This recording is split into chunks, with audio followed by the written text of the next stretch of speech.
Hello, everyone, and welcome to Market Pulse. I'm Rizki, and today we're discussing a topic that has become increasingly relevant for businesses in Indonesia, the weakening rupiah.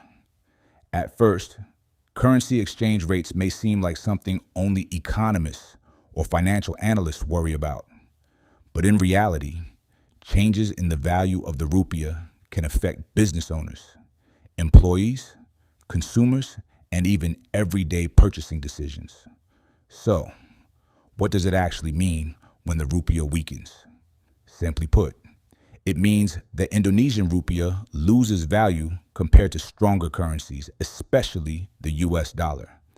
As a result, businesses need more rupiah to purchase imported goods, raw materials, machinery, or international services.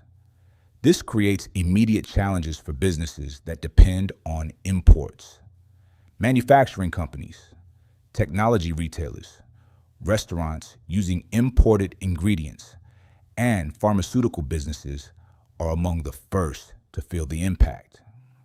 When operating costs increase unexpectedly, business owners face difficult decisions. Should they absorb the higher costs and accept lower profits?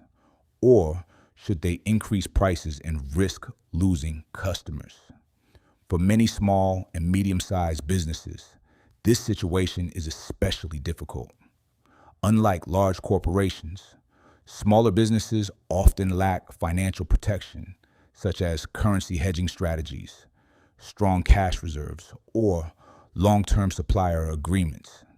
This makes them more vulnerable to sudden exchange rate fluctuations. However, not every business suffers equally. Some export-oriented companies may actually benefit from a weaker rupiah. Businesses earning revenue in US dollars or other stronger currencies may receive greater local value when converting their earnings into rupiah. Industries such as agriculture, textiles, furniture, and seafood exports may gain a competitive advantage in international markets. But even that advantage has limitations. If those exporters also rely on imported materials, equipment, or packaging, their increased costs may offset some of the benefits. Now let's talk about consumers. When businesses face rising costs, they often cannot absorb them forever. Eventually, higher expenses are passed on to customers through increased prices. Imported electronics, food products, transportation services, and other goods may become more expensive. Over time, this can contribute to inflation. And when household expenses rise, consumer behavior changes. People may delay buying new gadgets, reduce dining out, travel less, or prioritize essential spending.